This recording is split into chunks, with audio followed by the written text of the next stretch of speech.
महाराज सती से ये अपमान सहन नहीं हुआ तो सोचा है कि इस जीने से तो मर जाना अच्छा है।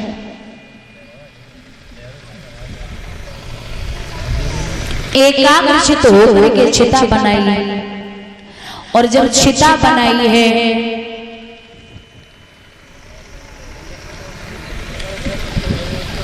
महाराज उसी चिता में शरीर को त्यागने के लिए तैयार हो। अब भगवान का ध्यान करके बोले हैं कि हे प्रभु आपने बहुत रोका था लेकिन मैंने आपकी एक भी बात नहीं मानी, मुझे क्षमा कर देना।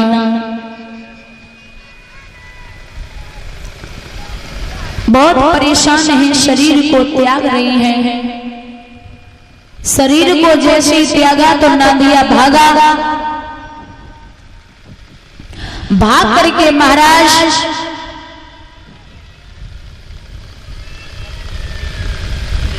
पहुंचा। भगवान भोले बाबा से कहा कि हे प्रभु आपको और हमें छोड़ करके मैया चली गई। भोले बाबा ने सरसे की जटा उखारी और शिला पर मारी, जिससे वीरभद्र नाम का राक्षस प्रकट हो गया। जब राक्षस प्रकट हुआ कहा क्या इशारा है, जाओ दक्ष के यज्ञ को विध्वंस करके आओ। दक्ष का यज्ञ विध्वंस किया, सभी देवी देवतागण चले भगवान के पास पहुंचे और भगवान भोले बाबा से बोले प्रभु त्राहि त्राहि में नाथ पुकारी, आए हैं हम शरण तुम्हारी, बेग उपाय करो तुम जाई। दक्ष को यज्ञ दियो कर भाई। महाराज चलिए और स्तुति की है, सभी लोग बोलेंगे भगवान सहारा बन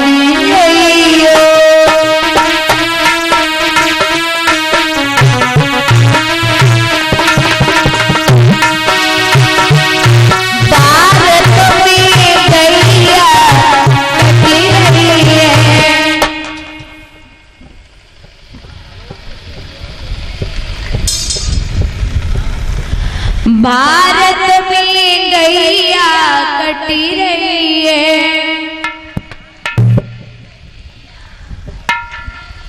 सही बताओ, इधर देखो नीके हो कभी नहीं सुधरो। उठाएगा ना अब संत की माटी छटी रही है।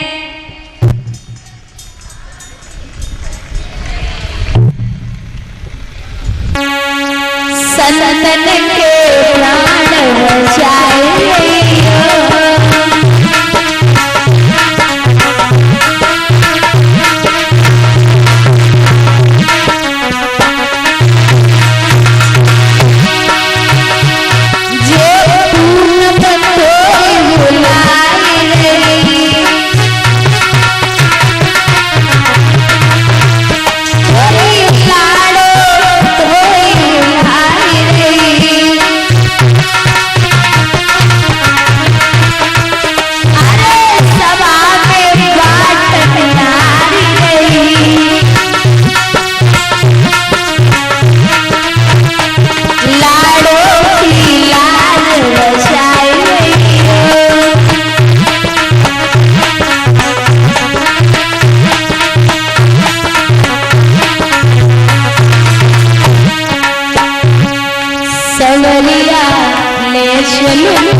देखो सीधी गेरे कन्हैया ले चल पल्ली फार, कन्हैया ले चल पल्ली फार,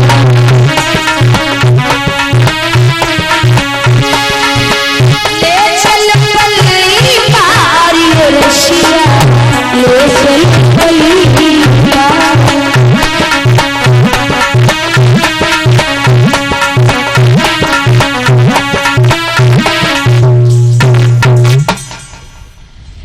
स्तुति की महाराज। चलिए कहते हैं धन धन भोलेनाथ तुम्हारे, कौड़ी नहीं खजाने में, 3 लोग बस्ती में बसाए दे, आप बसे वीराने में। भगवान भोले बाबा बहुत भोले, इनको लोग कहते हैं भोले और भाले। अगर प्रसन्न हो जाए तो बहुत भोले, अगर गुस्सा हो जाए ना तो भाले से भी तीखे हैं। स्तुति की भगवान पहुंचे, और जब पहुंचे हैं तो सब कुछ ठीक किया, लेकिन दक्ष ने अपनी बेटी को देख करके सिर हिलाया था। वो सिर वीरभद्र ने काट दिया था। अब वो सिर कहां से आया? तो वीरभद्र को भेजा, जाओ जो मैया अपने बेटे की तरफ पीठ किए हुए लेटे हो उसी बच्चे का सिर काट के ला। पूरी दुनिया में वीरभद्र भागा, कोई भी मां अपने बेटे की तरफ पीठ किए हुए नहीं लेटी। तो महाराज एक बकरी के बच्चे का सिर काटा और दक्ष के लगा दिया। अब जैसे ही दक्ष के लगाया तो वो मैं करके खड़ा हो गया, और मैं शब्द है अहंकार का। लोग कहते ना मैं कुछ हूं, मैं शब्द है अहंकार का। तो बोले आपका भी अहंकार खत्म नहीं हुआ। दक्ष कहने लगा महाराज अब तो ये शरीर भी अपना नहीं रहा तो अहंकार किस काम का। वो कहते हैं कि महाराज घमंड तो तब करो जब खुद के पैरों पे खड़े हो जाओ, क्योंकि कमाई जो होती है ना, कमाई वो 3 प्रकार की होती है। एक आप कमाई, और एक बाप कमाई, और एक पाप कमाई। सबसे अच्छी कौन सी होती है? ऐप कमाई, आप कमाई। सिलो सिलो क्यों बोल रहे? आप कमाई, पिता के पैसे पर तो हर आदमी ऐश कर लेगा। अब पिताजी से बोलोगे कि मुझे 3500-4000 की ब्रांडेड जींस चाहिए, अकेला बच्चा वही देंगे। एक बात याद रखना, जिंदगी भर ब्रांडेड करने वालों, लास्ट टाइम याद रखना कफन में कोई ब्रांड नहीं होता, वो सबके लिए बराबर होता है। और जहां भी जाना है आपको, जहां मरने के बाद व्यक्ति जाता है उस जगह का नाम है शमशान। क्या नाम है? शमशान। सम माने बराबर, और शान माने चाहे कितना भी राजा हो, चाहे रईस हो, चाहे गरीब हो, वहां पे जाएगा सबका दर्जा बराबर होगा। कोई भी हो, कैसा भी हो, इसी जगह का नाम है शमशान।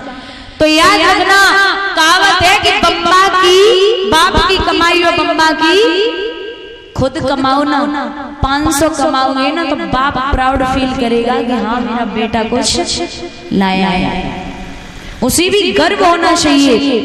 अब वैसे ही उड़ाओगे, और वैसे भी माता पिता को बच्चे कितने भी प्यारे हो, हमेशा ध्यान रखना, अगर बच्चा 50 रुपए मांग रहा है तो उसे 50 ही देना, 100 देने की कोशिश मत करना, क्योंकि एक कलियुगी बच्चे हैं, एक्स्ट्रा पहले से ही मांगते हैं।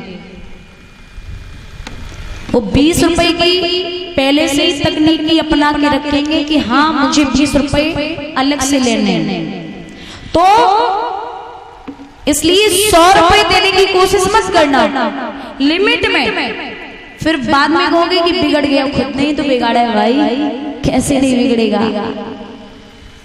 वो कहावत है कि ना आज के जमाने में जैसे माताएं गर्भवती होती हैं तो घर में चित्र लगाएंगे, श्री देवी और वो कैटेना वो जो भी होते हैं, और हीरो की फोटो लगाएंगे। तो बच्चा जब बड़ा होता है ना थोड़ा सा, तो बाप की गोदी में ही बैठ के पूछता है पापा ये कौन है?